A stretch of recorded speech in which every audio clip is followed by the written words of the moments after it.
السلام علیکم ورحمۃ اللہ وبرکاتہ۔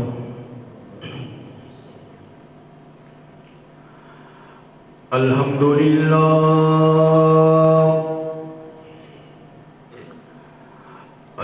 للہ نحمده ونستعینه ونستغفره ونعوذ باللہ من شرور انفسنا ومن سیئات اعمالنا، من يهده الله فلا مضل له ومن يضلله فلا هادي له، ونشهد أن لا إله إلا الله وحده لا شريك له، ونشهد أن سيدنا ومولانا محمدا عبده ورسوله. اللهم صل على محمد وعلى آل محمد كما صليت على إبراهيم وعلى آل إبراهيم إنك حميد مجيد. اللهم بارك على محمد وعلى آل محمد كما باركت على إبراهيم وعلى آل إبراهيم إنك حميد مجيد. رب اشرح لي صدري ويسر لي أمري واحلل عقدة من لساني يفقه قولي. رب زدني علما. أما بعد فإن خير الحديث كتاب الله وخير الحدي حدي محمد صلى الله عليه وآله وسلم، وشر الأمور محدثاتها وكل محدثة بدعة وكل بدعة ضلالة وكل ضلالة في النار. قال الله تبارك وتعالى في القرآن المجيد والفرقان الحميد: أعوذ بالله السميع العليم من الشيطان الرجيم. بسم الله الرحمن الرحيم. من أجل ذلك كتبنا على بني إسرائيل أنه من قتل نفسا بغير نفس أو فساد في الأرض فكأنما قتل الناس جميعا، ومن أحياها فكأنما أحيا الناس جميعا. قال النبي صلى الله عليه وآله وسلم: اتقي دعوة المظلوم فإنها ليس بينها وبين الله حجاب. صدق الله مولانا العظيم وصدق رسوله النبي الكريم، ونحن على ذلك من الشاهدين والشاكرين، والحمد لله رب العالمين.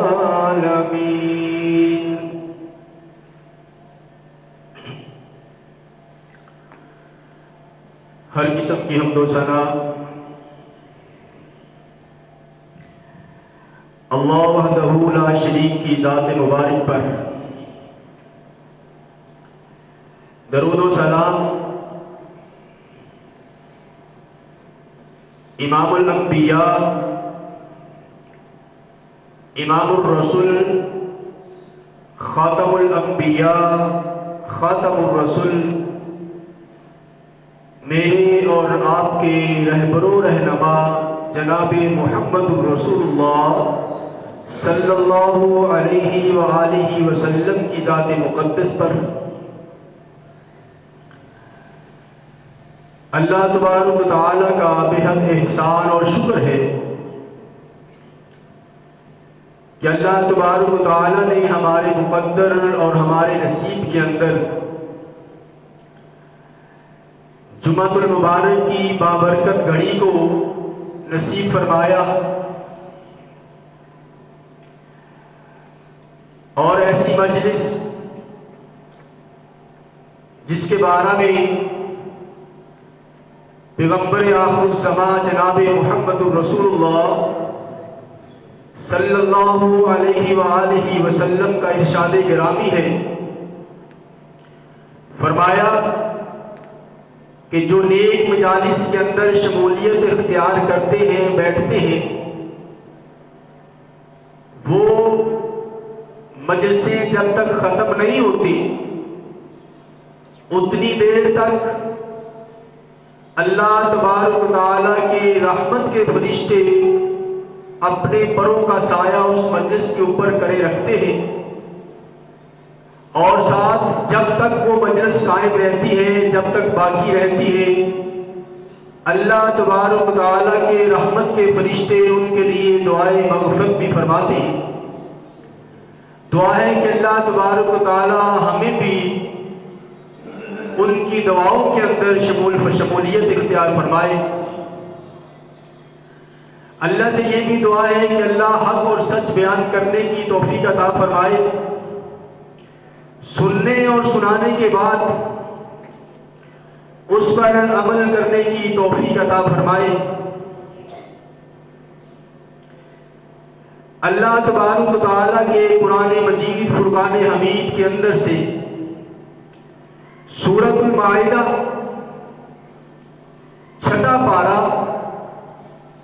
اس کی آیت نمبر 32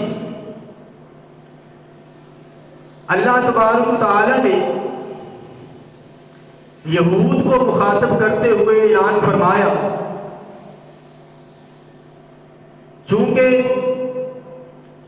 یہودیوں کی بہت بڑی بری خصلتیں اس دنیا کے اندر مشہور ہیں، جس کے بارے میں واضح احادیث ہیں پیغمبر علیہ السلام کی۔ پیغمبر علیہ السلام نے ارشاد فرمایا کہ دنیا کے اندر ہر مذہب کا بندہ، ہر کسی مذہب کے ساتھ تعلق رکھنے والا انسان آپ کا دوست ہو سکتا ہے، لیکن آخر الزمان پیغمبر جناب محمد الرسول اللہ صلی اللہ علیہ وآلہ وسلم نے ارشاد فرمایا کہ یہودی آپ کا کبھی دوست نہیں ہو سکتا، کبھی بھی آپ سے دوستی کا ہاتھ نہیں بڑھائے گا۔ اس کا اگر آپ سے دوستی کرنا آپ کے سامنے آتا ہے، اگر پیغمبر علیہ السلام کی حدیث کو سامنے رکھیں، وہ بھی ایک سازش ہوگی آپ کے ساتھ دوستی کرنے کی، لیکن پیغمبر علیہ السلام کا ارشاد گرامی ہے اور واضح حدیث ہے کہ یہودی آپ کا کبھی بھی دوست نہیں ہو سکتا، کیونکہ پیغمبر علیہ السلام کے راستے میں 100 میں سے 99% یہودی رکاوٹیں پیدا کرنے والے تھے۔ مفسرین لکھتے ہیں کہ جو کام پیغمبر آخر الزمان جناب محمد الرسول اللہ صلی اللہ علیہ وآلہ وسلم پر 23 سال کے عرصہ میں مکمل ہوا، اگر پیغمبر علیہ السلام کی زندگی کے اندر یہودی نہ ہوتے تو مفسرین لکھتے ہیں کہ یہ کام 2 سے 3 سال کا تھا جو 23 سال میں مکمل ہوا۔ چونکہ یہ پڑھا لکھا طبقہ تھا، باریکیاں نکالنا اسلام کے اندر ویک پوائنٹس، خامیاں تلاش کرنا ان کا کام تھا، اور بار بار رکاوٹیں ڈالنا، آگے چلنے نہ دینا، یہ ان کا ایک وتیرہ اور ان کی زندگی کا ایک حصہ بن چکا تھا۔ اور ان کی اپنی کرتوتیں یہ تھی۔ اللہ تبارک و تعالیٰ نے قرآن مجید کے اندر ان کی بری خصلت کو، ان کی بری عادت کو بیان کرتے ہوئے ارشاد فرمایا کہ افتؤمنون ببعض الکتاب وتکفرون ببعض، تمہاری اوقات تو یہ ہے، تم اتنے پانی میں ہو، تم کتاب کے کچھ حصے کو مانتے ہو اور کچھ حصے کا انکار کرتے ہو۔ جو حصہ تمہیں پسند ہے، تمہاری مرضی کے مطابق ہے، جو تمہارے دل کو اچھا لگتا ہے، اس کو تو تم تسلیم کر لیتے ہو، لیکن جو تمہاری طبیعت کے خلاف ہے، تمہارے دل کو اچھا نہیں لگتا، تم اس حصے کا انکار کرتے ہو۔ کئی ایک واقعات ہیں، کئی ایک احادیث ہیں جو پیغمبر علیہ السلام کے زمانہ کے اندر یہ رونما ہوئی کہ یہودیوں نے انکار کیا، حتیٰ کہ پیغمبر علیہ السلام نے بذات خود ان کی کتابوں کے اندر یہ ثابت کیا کہ تمہاری کتاب کے اندر یہ احکام تھا، یہ اللہ تبارک و تعالیٰ کا حکم تھا، اور تم اس کا انکار کر رہے ہو۔ افتؤمنون ببعض الکتاب وتکفرون ببعض، تم کتاب کے کچھ حصے کو تو مانتے ہو اور کچھ حصے کا انکار کرتے ہو۔ بات کرنے کا مقصد کیا ہے کہ آج یہود کی جانب سے مسلمانوں کے اوپر طرح طرح کے ظلم اٹھائے جا رہے ہیں۔ فلسطین کے اندر مسلمانوں کے اوپر گاجر اور مولی کی طرح کاٹا جا رہا ہے، اس کو مد نظر رکھتے ہوئے آج ہم انشاءاللہ العزیز اللہ کے فضل اور کرم سے بات کریں گے۔ پہلی تو بات یہ کریں گے کہ ان کی کتاب کے اندر، یہودیوں کی کتاب کے اندر، جو اللہ تبارک و تعالیٰ کی سچی کتاب ہے، منزل من اللہ ہے، اللہ تبارک و تعالیٰ نے موسیٰ علیہ السلام کے اوپر نازل فرمائی ہے۔ اللہ تبارک و تعالیٰ اس کتاب کا حوالہ دیتے ہوئے قرآن مجید فرقان حمید کے اندر اعلان فرماتے ہیں، فرمایا کہ من اجل ذالک، اس کی وجہ یہ ہے، اس وجہ سے کتبنا علی بنی اسرائیل، ہم نے بنی اسرائیل کے اوپر لکھ دیا تھا،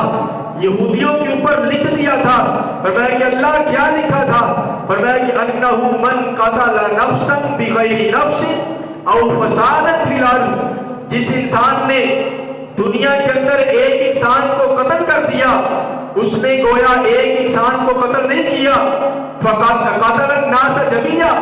اس نے ایک انسان کو قتل نہیں کیا، گویا کہ اس نے ساری انسانیت کو قتل کیا ہے۔ فرمایا کہ انہ من قتل نفسا بغیر نفس او فساد فی الارض فکأنما قتل الناس جميعا ومن احیاها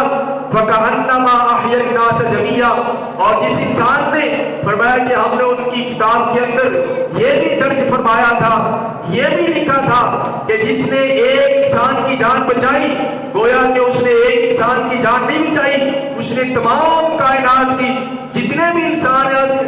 اس دنیا کے اندر بستے اور رہتے ہیں، ان تمام کی اللہ تبارک و تعالیٰ بیان فرماتے ہیں کہ ان کی جان بچائی ہے۔ اور آج بالکل اس کے الٹ ہے، بالکل اس کے متضاد ہے،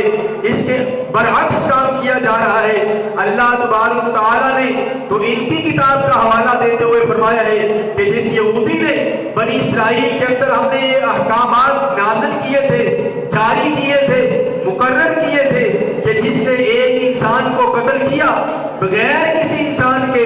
بغیر کسی نفس کے، بغیر کسی جرم کے، اور زمین کے اندر فساد کرتے ہوئے اس نے کسی ایک انسان کا قتل کر دیا، تو اللہ تبارک و تعالیٰ بیان فرماتے ہیں کہ اس نے صرف ایک انسان کا قتل نہیں کیا، اس نے گویا کہ پوری انسانیت کا قتل کیا ہے۔ آج کیا ہو رہا ہے فلسطین کے اندر؟ کتنے ہی مسلمانوں کو بے مقصد کوئی جرم نہیں ہے، کوئی گناہ نہیں ہے، اور اس گناہ کی عجیب طریقے سے مسلمانوں کو ظلم و ستم کا نشانہ بنایا جا رہا ہے، حتیٰ کہ اللہ تبارک و تعالیٰ نے ان کی کتاب کو حوالہ بناتے ہوئے، حوالہ دیتے ہوئے ارشاد فرمایا کہ یعنی جو انسان ایک کا قتل کرے گا اس نے ایک انسان کا قتل نہیں کیا، گویا کہ اس نے تمام انسانیت کا قتل کیا ہے۔ اور ساتھ اللہ تبارک و تعالیٰ نے یہ بھی اعلان فرمایا ہے کہ چاہے وہ یہود کے اندر سے ہو، چاہے کہ تمام بنی اسرائیل کے اندر سے ہو، چاہے وہ مسلمانوں کے اندر سے ہو، فرمایا کہ من احیا الناس، جس نے ایک انسان کی جان بچائی، فکأنما احیا الناس جميعا، اس نے ایک انسان کی جان کو نہیں بچایا بلکہ اس نے تمام کائنات کے اندر بسنے والے انسانوں کی جان کو بچایا ہے۔ آگے اللہ تبارک و تعالیٰ اس آیت کو مکمل کرنے کے بعد آگے والی آیت کے اندر بیان فرماتے ہیں انما جزاء الذین یحاربون اللہ ورسولہ ویسعون فی الارض فسادا ان یقتلوا او یصلبوا او تقطع ایدیہم وارجلہم من خلاف او ينفوا من الارض ذلك لهم خزي في الدنيا ولهم في الاخرة عذاب عظيم۔ اللہ تبارک و تعالیٰ آیت نمبر 33 کے اندر اللہ تعالیٰ بیان فرماتے ہیں، فرمایا کہ جو اپنے احکامات کے الٹ چلیں گے، یہود و نصارہ کے اندر یہ ہم نے بات لکھ دی تھی، بنی اسرائیل کے اندر ہم نے یہ درج کروایا تھا کہ جو انسان یہ کام کرے گا تو اس کی سزا کیا ہوگی، ہم اس کو سزا کیا دیں گے، اس کا بدلہ کیا ملے گا۔ اللہ کا قرآن فرماتے ہیں انما جزاء الذین یحاربون اللہ ورسولہ، یہ اللہ اور اس کے رسول سے جنگ ہے، جو ایسا کام کرے گا، لوگوں کو قتل کرے گا، لوگوں کو گاجر اور مولی کی طرح کاٹا جاتا رہے گا اور جیسا کاٹا جا رہا ہے، فرمایا کہ یہ اللہ اور اس کے رسول سے اعلان جنگ ہے۔ وَيَسْعَوْنَ فِي الْأَرْضِ فَسَادًا، اور زمین کے اندر فساد کو برپا کرے گا، فرمایا کہ ان کی سزا کیا ہوگی، اَن يُقَتَّلُوا، اے پیغمبر صلی اللہ علیہ وسلم ان کے احکامات کے مطابق، ان کی کتاب کے مطابق، یہ ان کی کتاب کے اندر درج تھا یہ کہ ان کو قتل کر دیا جائے گا، او یصلبوا، یا ان کو سولی دے دیا جائے گا، او تقطع ایدیہم وارجلہم، اللہ تبارک و تعالیٰ کا قرآن بیان فرماتا ہے اور ان کے ہاتھ اور ان کے پاؤں کو کاٹ دیا جائے گا، من خلاف سمت سے، او ينفوا من الارض، یا اللہ تبارک و تعالیٰ کا قرآن کہتے ہیں یا ان کو جلا وطن کر دیا جائے گا، ان کو اپنی بستی کے اندر سے نکال دیا جائے گا۔ اور انشاءاللہ یہ دن آئے گا، ہم دیکھیں گے کہ بنی اسرائیل جو اسرائیل کے اندر بسنے والے لوگ ہیں، یہود ہیں جو مسلمانوں کے اوپر ظلم و ستم کا نشانہ ظلم کر رہے ہیں، ان کو اپنا ملک چھوڑ کر بھاگنا پڑے گا، اور الحمدللہ بھاگ بھی رہے ہیں۔ روز کی خبریں آ رہی ہیں کہ یہ اپنا ملک چھوڑنے کے اوپر مجبور ہو چکے ہیں، مجاہدین ان کے ملک کے اندر داخل ہو چکے ہیں۔ ایک دن کی خبر تھی، دل راضی ہو گیا، دل خوش ہو گیا خبر سننے کے بعد، فرمایا کہ ان کے ایئرپورٹ کے اندر اب جگہ نہیں مل رہی کہ فلسطین کے مسلمان مجاہدین ان کے شہر کے اندر جو اسرائیل کے اندر جمع ہے اور وہ ان سے گاجر اور مولی کی طرح کاٹتے جا رہے ہیں، ان سے بدلہ لے رہے ہیں، اور یہ اپنا ملک چھوڑنے کے اوپر جو ہے نا آمادہ ہو چکے ہیں، مجبور ہو چکے ہیں، کیونکہ اللہ تبارک و تعالیٰ کا قرآن آج سے 1400 سال پہلے اعلان کر چکا تھا کہ جو ظلم کرے گا اس کو اپنا ملک چھوڑنا پڑے گا، اس کو اپنی بستی کو چھوڑنا پڑے گا، اور یہ ہو رہا ہے۔ فرمایا کہ ذالک لہم خزی فی الدنیا ولہم فی الآخرۃ عذاب علیم۔ اللہ تبارک و تعالیٰ نے بیان فرمایا ہے کہ ان کو دنیا کے اندر بھی ذلت اور رسوائی کا سامنا کرنا پڑے گا، دنیا کے اندر بھی ذلیل ہوں گے، اور آخرت کے اندر بھی اللہ تبارک و تعالیٰ بیان فرماتے ہیں ولہم فی الآخرۃ عذاب عظیم، ان کے لیے اللہ تبارک و تعالیٰ نے بہت بڑے عذاب کو تیار کر رکھا ہے۔ یعنی جو دنیا کے اندر برے عمل کرے گا، اللہ تبارک و تعالیٰ بیان فرماتے ہیں ان کی برائی کا بدلہ ہم دنیا کے اندر بھی دیں گے، اور کل قیامت کے دن بھی وہ اپنے سامنے کھڑا کریں گے، حساب لیں گے اور ان سے بدلہ لے کے آگے چلائیں گے۔ ایسا کہ اللہ تبارک و تعالیٰ نے اور پیغمبر علیہ السلام کی کئی احادیث ہیں جو پیغمبر علیہ السلام نے بیان فرمائی ہے۔ احادیث سنتے جائیے اور پیغمبر علیہ السلام کی احادیث کو سننے کے بعد اپنے سینوں کو نور سے منور کرتے جائیے، اپنے سینوں کے اندر جو ہے نا ٹھنڈک پیدا کرتے جائیے۔ پیغمبر علیہ السلام نے پہلی بات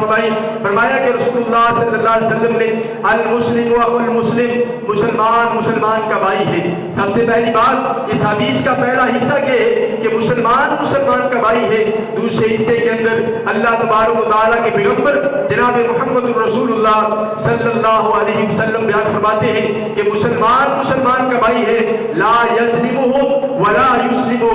نہ وہ اس کے اوپر ظلم کرے، نہ وہ اس کے اوپر زیادتی کرے، نہ اس کے اوپر جو ہے ان کو ذلیل کرے۔ مسلمان کا مسلمان کے اوپر حق سمجھ لیجیے، نہ وہ کسی مسلمان کو ذلیل کر سکتا ہے، نہ وہ اس کے اوپر ظلم کر سکتا ہے۔ پیغمبر علیہ السلام کی واضح حدیث ہے، آگے سنیے پیغمبر علیہ السلام کی حدیث، من کان فی حاجت اخیہ، جو انسان کسی دوسرے مسلمان کی حاجت کو، ضرورت کو پوری کرتا ہے تو اللہ تبارک و تعالیٰ کے پیغمبر جناب محمد رسول اللہ صلی اللہ علیہ وسلم بیان فرماتے ہیں، کان اللہ فی حاجتہ، اللہ تبارک و تعالیٰ اس کی تمام حاجات کو پوری کریں گے۔ جو کسی مسلمان کی حاجتوں کو پورا کرتا ہے، اس کی ضرورتوں کو پورا کرتا ہے، تو اللہ تبارک و تعالیٰ سے اس کو حاجات کو پوری کرنے کے لیے دعائیں نہیں مانگنا پڑے گی، اللہ کے سامنے اپنی جھولی کو نہیں پھیلانا پڑے گا۔ اللہ تبارک و تعالیٰ پیغمبر علیہ السلام کے فرمان کے مطابق اس کی حاجتوں کو خود پورا کریں گے۔ اور دوسرا آگے حصہ سنیے، پیغمبر علیہ السلام نے کیا فرمایا؟ فرمایا کہ ومن فرج عن مسلم فرج اللہ عنہ بہا، جو کسی انسان کی مصیبت کو دور کرے گا، کسی مسلمان کی مصیبت کو دور کرے گا، تو اللہ کے پیغمبر جناب محمد رسول اللہ صلی اللہ علیہ وسلم بیان فرماتے ہیں، فرج اللہ عنہ، اللہ اس کی مصیبتوں کو دور فرمائے گا دنیا کے اندر بھی، اور ساتھ اللہ کے پیغمبر جناب محمد رسول اللہ صلی اللہ علیہ وسلم نے فرمایا قربۃ من قرب یوم القیامہ، اس کی مصیبتیں دنیا کے اندر بھی اللہ تبارک و تعالیٰ دور فرمائیں گے، اور کل قیامت کا دن ہوگا، اس دن بھی اللہ تبارک و تعالیٰ اس کے اوپر جو ظلم ہوں گے، اس کے اوپر جو مصیبتیں ہوں گی، پریشانیاں ہوں گی، اللہ تبارک و تعالیٰ کسی مسلمان کے اوپر ظلم اور زیادتی کو روکنے کی وجہ سے، اپنا ہاتھ پیچھے ہٹانے کی وجہ سے، اللہ تبارک و تعالیٰ قیامت کی تمام تر مصیبتوں سے، تمام تر مشکلوں سے اللہ تبارک و تعالیٰ اس کو نجات دیں گے۔ اور ساتھ اسی حدیث کے آخری حصہ سنیے، فرمایا کہ من ستر مسلما سترہ اللہ یوم القیامہ، جو کسی مسلمان کا راز چھپائے گا، کسی مسلمان کا کوئی راز ہے، ویک پوائنٹ ہے اس کے پاس، وہ اس کو چھپا لے گا، پیغمبر علیہ السلام نے فرمایا کہ اس کو اپنے دل کے اندر ہی ختم کرے گا، لوگوں کے اندر اس کی تشہیر نہیں کرے گا۔ تو پیغمبر علیہ السلام کا اعلان سنیے اور ساتھ خوشخبری بھی سن لیجیے، فرمایا کہ سترہ اللہ یوم القیامہ، اللہ تبارک و تعالیٰ کل قیامت کے دن جب کوئی عیب، کوئی نیکی یا بدی کسی کی چھپی ہوئی نہیں ہوگی،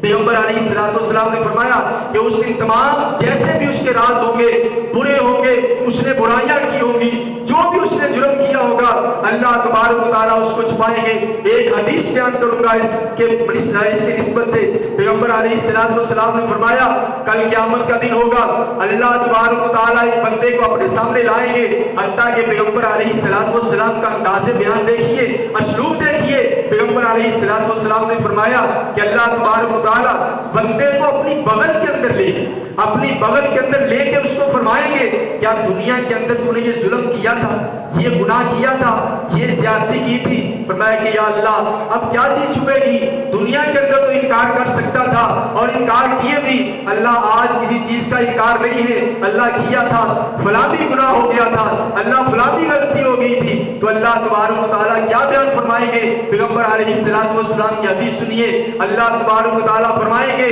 کہ جا بندے جیسے دنیا کے اندر تیرا پردہ رکھا تھا، تیرے راز لوگوں کے اندر فاش نہیں کیے تھے، تو آج بھی میں آپ کے تمام تر راز، تمام تر غلطیاں اپنے اندر سماتا ہوں، لوگوں کے اندر شیئر نہیں کرتا، لوگوں کے اندر اس کی تشہیر نہیں کرتا، آج آپ کو جنت الفردوس کا، جنت کے اندر داخلہ دیتا ہوں۔ اور اسی پر نسبت سے اللہ کے پیغمبر صلی اللہ علیہ وسلم فرماتے ہیں وَمَنْ سَتَرَ مُسْلِمًا سَتَرَهُ اللَّهُ يَوْمَ الْقِيَامَةِ، جو کسی مسلمان کا عیب چھپائے گا تو اللہ تبارک و تعالیٰ قیامت کے دن اس کے عیبوں کو چھپائیں گے۔ اور اسی حدیث کے اندر اللہ تبارک و تعالیٰ پیغمبر علیہ السلام نے کئی ایک بیان فرمائی ہیں باتیں، اور اس کے بعد ایک اور حدیث سنیے، سیدنا عبداللہ بن عباس رضی اللہ تعالیٰ عنہ